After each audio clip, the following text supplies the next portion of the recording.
Thank you అన్న.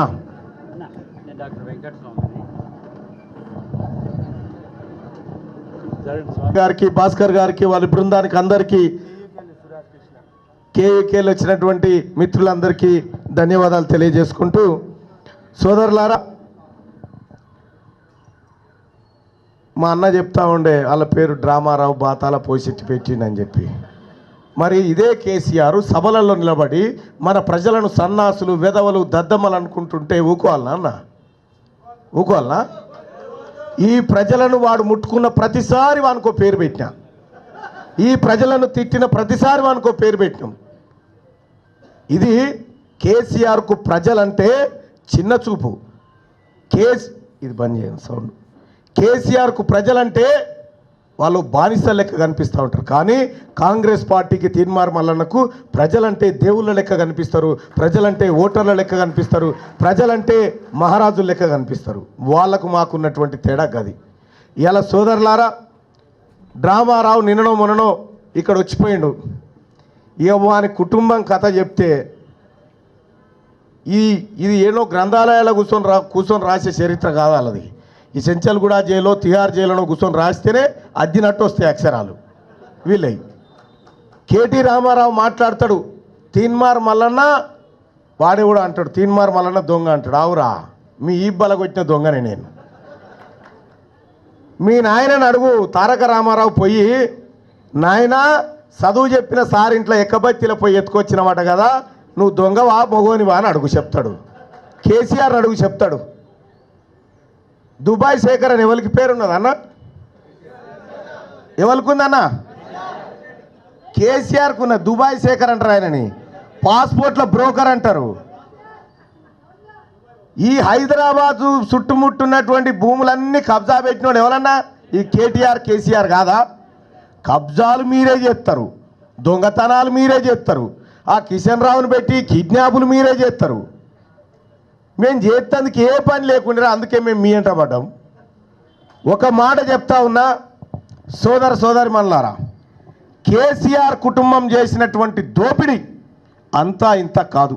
ఈ వరంగల్కి వచ్చి అందరు ఇంటికాడ ఉండాలి, అధికారులు వస్తారు, కోల్చుకొని పోతారు, మీకు డబుల్ బెడ్రూమ్ ఇండ్లు అయితే అని చెప్పి దీన్ దయాళ్ నగర్ కాడ ఆడ ఈడ కూర్చొని ఎంత ముద్దుగా చెప్పిండు. 3 రోజులు ఈయనే ఉంటా అని చెప్పిండు.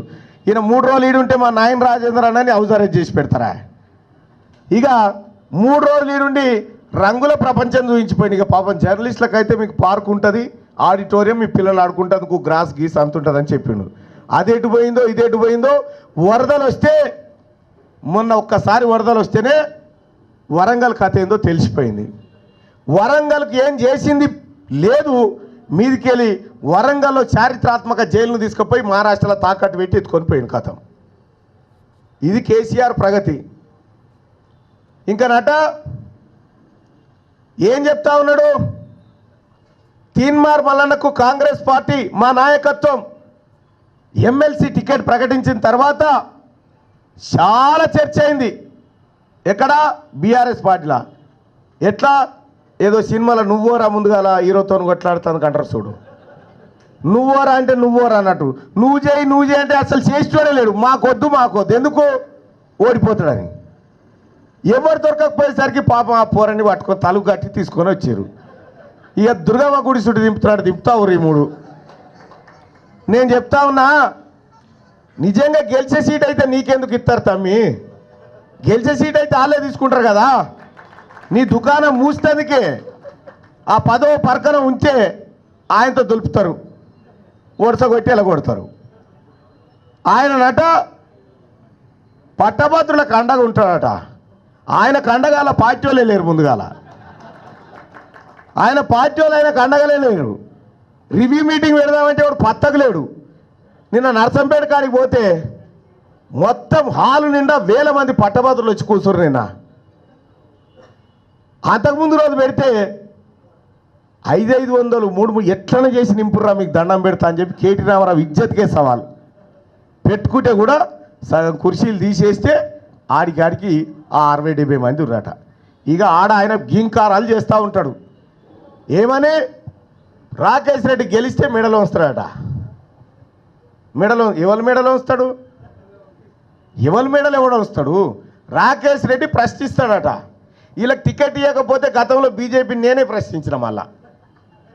వీళ్ళకే దిక్కు దివానం లేదు, వీళ్ళు పట్టభద్రులను ఉద్ధరిస్తారు. ఈ 10 ఏళ్ల కాలంలో పట్టభద్రులారా, ఈ వరంగల్ ప్రజలారా, అన్న ఒకసారి గుండె మీద చేసుకొని చెప్పండి అన్న, తీన్మార్ మల్లన్న కొట్లాడిందా లేదా అన్న? ఈ ప్రజల కోసం తీన్మార్ మల్లన్న కొట్లాడిందా లేదా? ఈ ప్రజల కోసం జైలుకు పోయిందా? ఎన్ని దాడులు ఎదురైనా నిటారుగా నిలబడి అడ్డుకొని ఈ ప్రజల కోసం పోరాడినాం. ఇలా తెలంగాణ రాష్ట్రంలో బాతాల పోసెట్టిని పాతాళానికి పెట్టి కాంగ్రెస్ పార్టీ జెండా పైకి లేవట్టింది. కాంగ్రెస్ పార్టీ అధికారంలోకి రావడానికి మీ అందరి సహకారంతో ఇవాళ కాంగ్రెస్ పార్టీ అధికారంలోకి వచ్చింది. వాళ్ళకు ఒకటే మంట, కేసీఆర్ కుటుంబానికి, వీడు మొత్తం ఆగం చేసిరు మనల్ని. రోజు పొద్దుగా లేస్తే ఏడ స్కాములు చేసిరు, ఏం కథ అన్నా? నేను ఏదో స్కామ్ బయట పెడితే ఆధారాలు చూపెడతానా లేదా? ఆధారాలు తీసుకొచ్చి చూపెడతానా లేదా? ఇక ఇప్పుడు నేను ఒక ఛాలెంజ్ చేసిన, తీన్మార్ మల్లన్న మంచోడు కాదంటే, అరే ఈ 27 తారీఖు దాకా టైం ఇస్తున్నారా? ఈ రాష్ట్రంలో తీన్మార్ మల్లన్న ఇగో ఈ తప్పు చేసిన ఒక ఆధారం తీసుకొని రర్రా, నేను విత్డ్రా చేసుకుంటా అని చెప్పిన. ఇక ఇప్పుడు చేతులు విసుకుంటారు, ఎట చేద్దాంరా అని. మీరు ఏం చేయలేరురా బాబు. తీన్మార్ మల్లన్న తెరిచిన పుస్తకం ఆయన జీవితం. తీన్మార్ మల్లన్న ఏందో, తీన్మార్ మల్లన్న జీవితం ఏందో ఇక్కడ ఉన్నటువంటి నా సోదరులకు, మా అన్నలకు తెలియదా? వీళ్ళతోటే కదా తిరిగిందంతా. ఇక్కడ ఒక మాట స్పష్టంగా చెప్పదలుచుకున్నా. ఇప్పుడు ఉప ఎన్నికలు ఎందుకు వచ్చినాయో నువ్వు చెప్పు. ఈ పట్టభద్రుల ఎమ్మెల్సీ ఉప ఎన్నిక ఎందుకు వచ్చింది?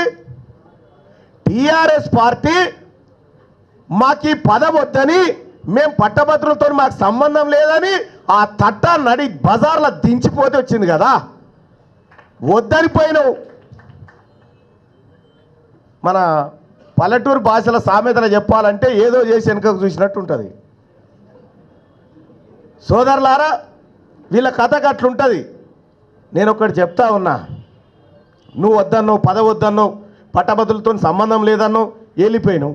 వెళ్ళిపోతే ఇవాళ తీన్మార్ మల్లన్న కాంగ్రెస్ పార్టీ ఆశీస్సులతోని, తల్లి సోనియా గాంధీ దీవెనాడుతోటి, మా నాయకులందరూ ఆశీస్సులతోని ఆ పార్టీ గుర్తించి, మల్లన్న ఆ దొంగలు పట్టభద్రుల ఆశయాలను నడి రోడ్డు మీద వదిలిపెట్టిపోయారు, నువ్వు ఆ ఆశయాన్ని తలకెత్తుకోపో అని చెప్తే నేను వచ్చిన ఇక్కడికి. నేను ఉస్మానియా యూనివర్సిటీలో ఎంసీజే చదువుకున్నా, కాకతీయ యూనివర్సిటీలో బీపీడీ చేసిన, జేఎన్టీలో ఎంబీఏ చేసిన. నేను ఈ క్వాలిఫికేషన్లో ఉంటే నేను అట్లా చదువుకోలే, ఇట్లా చదువుకోలే అమ్మా. నేను రైళ్లలో ఛాయ్ అమ్ముకుంటూ చదువుకున్నా, నేను దొంగతనం చేయలే. ఇలా కేటీ రామారావు ఏమంటాడు? బిట్స్ పిలానీలో చదివిండట వాళ్ళ అభ్యర్థి. నేనేమో జేఎన్టీయు ఉస్మానియా యూనివర్సిటీ కాకతీయలో చదువుకున్న వాళ్ళం పల్లిబటానికి వాళ్ళమాట. ఇక్కడ చదువుకున్న బిడ్డలు పల్లిబటానికి, నువ్వు మాట్లాడు. కాదు ఉస్మానియా యూనివర్సిటీ బిడ్డలు మీరు. ఇలా తీన్మార్ మల్లన్న ఉస్మానియాలో కాకతీయలో చదువుకున్న వాళ్ళు పల్లిబటాన్లు అని చెప్పి కేటీ రామారావు అంటా ఉంటే, ఇక్కడికి వస్తే చెప్పు తీసుకొని కొడతారు ఈ విద్యార్థి లోకం అంతా. ఏ విద్యార్థులైతే తమ ప్రాణాలు పణంగా పెట్టి కొట్లాడిన యూనివర్సిటీలు ఉన్నాయో వాళ్ళని పల్లిబటానికి వెళ్ళంటావా? ఎంత అహంకారం, ఎంత పొగరబోత్తనం నీకు. ఇలా కేటీ రామారావు, నువ్వు మళ్ళొక్కసారి పట్టభద్రులను ఓటు అడుగుడు కాదు కదా, ఈ పట్టణంలో కాలు కూడా పెట్టలేవని చెప్పి తెలియజేస్తా ఉన్నా. ఇక లాస్ట్ వార్నింగ్ నీకు కేటీఆర్. ఈ 4 తారీఖు దాకా ఎలక్షన్ కోడ్ ఉంది. ఎలక్షన్ కమిషన్ కంట్రోల్లో ఉంది వ్యవస్థ. 4 తారీఖు లోపలనే తమ్మి నువ్వు వారిపోయేది ఉంటే, ఆ తర్వాత నెట్టి పరిస్థితిలో గుంజుకొచ్చి లోపటేస్తాం. నీ పార్టీ ఉండేది కాదు, నీ అంటే ఎవరు ఉండేది కాదు. సిగ్గు లేకుండా తీన్మార్ మల్లన్న మీద, ఆయన పేరు ఆర్ఎస్ ప్రవీణ్ కుమార్. ఇక ఆయన కథ అయినరి. నేను గతంలోనే చెప్పిన, రాజేంద్ర అని ఇప్పుడు గుర్తు చేసింది, కానీ ఆయన బీఎస్పీలోకి వచ్చినప్పుడు ఈయన రాలేరో వాడు దోలిండ్రో అని చెప్పిన. ఎట్లా చెప్పిన అంటే, నాకెట్లా తెలిసింది ఇదంటే, నాకెట్లా తెలిసిందంటే కేసీఆర్ ఇంకొక స్ట్రాటజిస్ట్ ఇద్దరు కలిసి ఫామ్ హౌస్లో కూర్చొని రాబోయే ఎన్నికలు ఎట్లా ఎదుర్కొందామంటే, నిరుద్యోగులు యువకుల ఓట్లు కనుక డివిజన్ చేయగలిగితే మళ్ళీ మనం గెలుస్తాం అనేది వీళ్ళ స్ట్రాటజీలో భాగం. ఆ స్ట్రాటజీలో ఉన్నటువంటి వ్యక్తికి సంబంధించిన కొన్ని ఇంప్లిమెంటేషన్ స్ట్రాటజీలు మేమే చేస్తూ ఉంటాం ఇక్కడ. ఆయన వచ్చి ఎవరుంటే బాగుంటుంది, ఎవరు దొరుకుతారంటే ఆర్ఎస్ ప్రవీణ్ కుమార్ అని చెప్పిన. అది నాకు అసలు మ్యాటర్ చెప్పలే. ఎవరు ఇన్ఫ్లుయెన్స్ చేస్తారంటే ఈయన అనగానే ఈయనను ఎత్తుకొని పోయారు, ఈయనను ఎత్తుకొని ఫామ్ హౌస్కి పోయారు. నీ గుండె మీద సారీ నీ గుండె మీద ఒట్టేసి చెప్పు, నువ్వు ఫామ్ హౌస్కి పోయి డీల్ చేసుకున్నావా లేదా? ఈ పోరగాళ్ళ ప్రభుత్వానికి వ్యతిరేకంగా ఉన్న ఓటు చీల్చి కొద్ది ఓట్లతో మళ్ళీ కేసీఆర్ గద్దెనెక్కాలంటే కేసీఆర్ దత్తపుత్రుని లెక్క మళ్ళా ఇక్కడికి వచ్చి బీఎస్పీ కేసీఆర్ ఖబర్దార్ తొడలు కొడతా బడుగు బలహీన వర్గాలని నీ యాక్టింగ్ అంతా నేను బ్రహ్మానందాన్ని చూసినట్టు చూస్తుంటోని. వాళ్ళకి తెలియకపోవచ్చు కానీ నాకు తెలుసు. ఆఖరికి ఏం చేసిండు ఎరికేనా? నేను ఈయన తమాషా చూసుకుంటుంటే మేడ్చల్లో నేను టికెట్ అభ్యర్థించినప్పుడు కాంగ్రెస్ పార్టీ వేరే వాళ్ళకి అకామిడేట్ చేసినప్పుడు ఈయన నా కోసం ఆ సీట్ ఆపుతా ఉన్నాడు, వస్తాడేమో. నేను ఎందుకు వస్తా నాకు తెలియదా? ఈయన లలిత కళలు బాజప్తా కాంగ్రెస్ పార్టీకే ఓటేయమని చెప్పిన. ఎందుకంటే ఈ రాష్ట్రంలో అధికారంలోకి రావాల్సింది కాంగ్రెస్ పార్టీ అని చెప్పి. ఇంకా నేను ఆ రోజు వివరించిన పాత వీడియో చూడరి. ఈయన ఐపీఎస్ ఆఫీసర్ నుంచి రిజైన్ చేసి రాగానే ఈయన మీద ఒక కేసు పెట్టించుకుండు, చిన్నది మోతాది గింతే ఉంటుంది కేసు. అది ఏది మన డాక్టర్ సూది ఇచ్చిన దానికంటే చిన్నది. ఇంకా అవి ఆ కేసు పెట్టించుకొని నా మీద కేసు పెట్టినట్టాడు. నీ డ్రామాలు మాకు తెలివయా? ఇక ఆయన వచ్చేమంటాడు, తీన్మార్ మల్లన్న మీద 56 కేసులు ఉన్నాయి అంటాడు. ఆయనే వచ్చి క్యూ న్యూస్ స్టూడియోలో నిలబడి కేసీఆర్ను, అరే సన్నాసి కేసీఆర్, తీన్మార్ మల్లన్న కడిగిన ముత్యంరా, ఆయన మీద గిన్ని అక్రమ కేసులు పెడతావరని ఇదే ఆర్ఎస్ ప్రవీణ్ కుమార్ అన్నాడు. నన్ను కేసీఆర్ జైలుకు తోలితే మా ఇంటికి పోయి వచ్చిండు, అమ్మ మేమున్నామని. మళ్ళీ ఇప్పుడు ఏమంటాడు, గిన్ని కేసులు ఉన్నాయి మల్లన్న మీద అంటాడు. నేను గంట వర్కౌట్ చేస్తే నీ దుకాణం బంద్ అవుతుంది, మూసుకొని కూసో. నాకు తెలియకుండా ఏం జరగలే. కానీ రెండో విషయం ఏం చెప్తా ఉన్నంటే, సోదరులారా, తీన్మార్ మల్లన్న మీద కేసులు ఉన్నాయి. ఎందుకు? ఈ ప్రజల హక్కుల కోసం అడిగినందుకు, ఈ పిల్లలకు ఉద్యోగాలు ఇవ్వమన్నందుకు అడిగినందుకు, వీళ్ళకు సరైన సకాలంలో జీతాలు ఇవ్వమన్నందుకు నా మీద కేసులు పెట్టాడు. సరే 20 కేసులు ఉన్నాయి. నేనంటే ప్రజల కోసం పోరాడి చేశాను. నీ చెల్లి ఎందుకు పోయింది జైలుకు? ఏ బార్డర్ల కొట్లాటకు పోయింది? సైనిక యుద్ధాన్ని చేసిన అది సారదంద చేసిపోయింది. నీ చెల్లె పోయిన పోకడకు ఆమెనట కడిగిన ముత్యమట. కేసీఆర్ అంటాడు ఆమె కడిగిన ముత్యం అంటాడు. నువ్వు కడిగిన ముత్యమా మరి దేంతో కడగాలో మీరే చెప్పాలి. మళ్ళీ అదే సారబోసి కడగవలసి వస్తుంది. ఇల్లంతా దొంగల ముఠ. కేసీఆర్ ఇల్లంతా దొంగల ముఠ. మా రాజేంద్ర అన్న చెప్పినట్టుగా టేపులు పెట్టుకొని కాదు, ఇక్కడనేమో టేపులు పెట్టుకొని గజాలల్లా, వాళ్ళేమో గొలుసులు పెట్టుకొని తిరిగిరు, పెద్దవి గొలుసులు పెట్టుకొని తిరిగి హైటెక్ సిటీ చుట్టూ ఎక్కడికక్కడ దోపిడీ చేసిరు. మీసం మెలెత్తడానికి మీసాలు లేవానికి. ఇగో ఇటువంటి డైలాగులు కొట్టి జనాన్ని అనేకమైనటువంటి కన్ఫ్యూజన్కి. తీన్మార్ మల్లన్న మంచోడా కాదా ఈ జనాన్ని అడిగితే తెలియరా? ఈ హనుమకొండ చౌరస్తా కాడికి వస్తావా? కేసీఆర్ నువ్వు పోతానా నేను అవుతాను, నిలబడదాం, ఓ చెప్పాడ పెడదాం. వక్బోర్డు భూములు కూడా మింగితీవి. ఆఖరికి అల్లాను మింగిండు, రాముని మింగిండు, ఏసుక్రీస్తుని కూడా మింగిండు కేసీఆర్, దేవుళ్ళను కూడా మింగిండు. నేను మొర్ర మొత్తుకున్నా, కేసీఆర్ జర ఆత్మ పరిశీలన చేసుకో అని చెప్పిన. ఆత్మ పరిశీలన ఎక్కడ? అహంకారం. ఇప్పటికి కూడా ఇంకా అహంకారం దిగుతలేదు. ఏమంటే ఇంకా ప్రజలే తప్పు చేసిరా, మాదేం పోయిందో అంటుడు. ఈయన కోట్లు లేకపోతే ప్రజలు తప్పు చేసినట్టట. మా నాయన రాజేంద్ర గెలిస్తే ప్రజలు తప్పు చేసిరు అంటుడు. సిగ్గుండాలి ఏమన్నా చెప్పేందుకు. ఇంకొక 4 తారీఖు వరకల్లా మొత్తం దుకాణం టెంట్ అంతా వీక్కపోతారు. ఆ తర్వాత నువ్వు, నీ కొడుకు, నీ అల్లుడు ముగ్గురే ఉన్నారుగా, ఆమె అంటే పోయి ఆడున్నది. కానీ ఇక అదే భజన చేసుకుంటా కూర్చుంటే మీ భజన కోసం చెంచల్గూడనో చెర్లపల్లి జైలు సిద్ధమవుతుంది, మీరు పోక తప్పది. హ్యాపీ రావు వీళ్ళకు నేను పెట్టిన పేర్లే మంచిగా లేవన్నా వాస్తవానికి కూడా. హ్యాపీ రావు, డ్రామా రావు, తైతక్క, బాతాల పోసెట్టి ఇవెంత మంచిగా ఉన్నాయి. వాడు కేసీఆర్ అంటాడు, కేటీఆర్ అంటాడు మా నాయన పులి ఉంటాడు, హరీష్ రావు ఏమో సింహం బయటకు వస్తుంది అంటాడు. ఊరిక వాడిని జూ పార్కుని చేసిరు మొత్తం. నేనన్నా అంతో ఇంతో గౌరవించుకున్నా. కానీ సోదరులారా గదే చేసిరేంటే కేసీఆర్ను జూ పార్కుని చేసి పెట్టిరు. పాపం ఆ ముసలోడు మంచోడే ఉండే, అంతో ఇంతో జర చెప్తినేది. ఈ రాముడు ఎప్పుడైతే వచ్చిండో కథం తల్లి శని పట్టాడే పట్టిండు. ఈ రావుకేతువు లెక్క తలిగిండు కేసీఆర్ చుట్టూ. రావడేమో రావు, హరీష్ రావు కేతు. ఈయన చుట్టూ ముసలాన్ చుట్టూ చేరిరు. ఆయనతో ఎలక్షన్ తెల్లారే తన్నుడు అయితే కింద పడి కాలిరిగింది. వీళ్ళేదా నీరు చెప్పుకుంటలేడు ఏడా, వీళ్ళు దంతేనే అయింది. రాజేంద్ర అన్న ముసలాన్ని జరేమనకూరి, ఎందుకంటే వీళ్ళు చేసిన పాపానికి పాపం ముసలాయన్ని ఎందుకంటాం. కానీ ఒక మాట అయితే చెప్పదలుచుకున్నా సోదరులారా, అయ్యో అంటే పాపం అటాలని, అయ్యో అంటే మనకు పాపం తగులుతుందట. సరే చట్టం తన పని తాను చేసుకుంటూ పోతుంది, మనం కాదనిలేం. కానీ కేటీ రామారావు నేను నా అంత సంసారం లేడు అంటాడు. మంది సంసారాలలో ఏలు పెట్టి భార్యాభర్తలు ఏం మాట్లాడుకుంటూ ఇంటాడబ్బా ఫోన్ ట్యాపింగ్ చేసి. ఆల్మొగలు ఏం మాట్లాడుకునేది ఈయనకేమే. ఇట్లయినా పాప నాగచైతన్య సమంత ఇడిపోయేటట్టు చేశాడు. ఇక ఇవి వాళ్ళ కాలలు.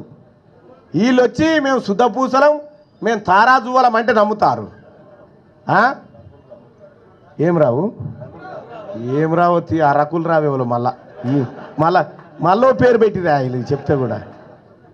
మీకు నచ్చిన పేర్లు పెట్టుకొని పోరి, అందుగలడు ఇందుగలడు ఇదేదో ఉంటుందిగా. ఇక సోదరులారా ఒక మాట చెప్తా ఉన్నా, మీ తమ్ముడు తీన్మార్ మల్లన్న ఎవరి కోసం కష్టపడ్డాడు, ఈ రాష్ట్రంలో ఏ పార్టీ అధికారంలోకి రావాలని కోరుకున్నాడు, మీ అందరి జీవితాలు విముక్తి కావాలని నా మీద ఎన్ని దాడులు జరిగినా, హత్యాయత్నాలు జరిగినా, నన్ను జైల్లో పెట్టి నా చిన్న పిల్లల కన్నీళ్ళు కార్చినా కూడా నేను మీ అందరి మంచి కోసం, కాంగ్రెస్ పార్టీ అధికారం కోసం పోరాడినటువంటి బిడ్డను. అన్నా నేను ఒక్కటే చెప్తా ఉన్నా, మీ తమ్ముడు డబ్బులకు లొంగలే, పదవులకు లొంగలే. అల్టిమేట్గా కాంగ్రెస్ పార్టీని అధికారంలోకి తీసుకురావడానికి నా వంతు ప్రయత్నం చేసిన. ఇప్పుడు మీ తమ్మునికి అవకాశం వచ్చిందన్నా, డివిజన్ ప్రెసిడెంట్లు ఎవరైతే ఉన్నారో, మండలాధ్యక్షులు ఎవరైతే ఉన్నారో, మీ అందరికీ శిరస్సు వంచి వేడుకుంటా ఉన్నా, ఈ తమ్ముని గెలిపించండి అన్న, మీ రుణం తీర్చుకుంటాడు, పట్టభద్రుల ఆశయాలు నెరవేరుస్తాడని చెప్పి మీ అందరికి తెలియజేస్తా ఉన్నా. ఈ అవకాశం కల్పించినటువంటి పెద్దలందరికీ ధన్యవాదాలు తెలియజేసుకుంటూ, ఇక్కడికి విచ్చేసినటువంటి మన ఓయూ మిత్రులు కానీ, కేయూ మిత్రులు కానీ, వీళ్ళందరికీ కూడా ప్రత్యేకంగా ధన్యవాదాలు. అక్కడికి మూవ్ అయ్యి అక్కడ కూడా మా కార్యక్రమాన్ని నిర్వహిస్తాం. థ్యాంక్ యూ అన్న. జరాగన్న ఆగా కూర్చోరి నేను చెప్తా. కూర్చోరి ఒక్కసారి లేచి దీవించురన్న నన్ను ప్లీజ్.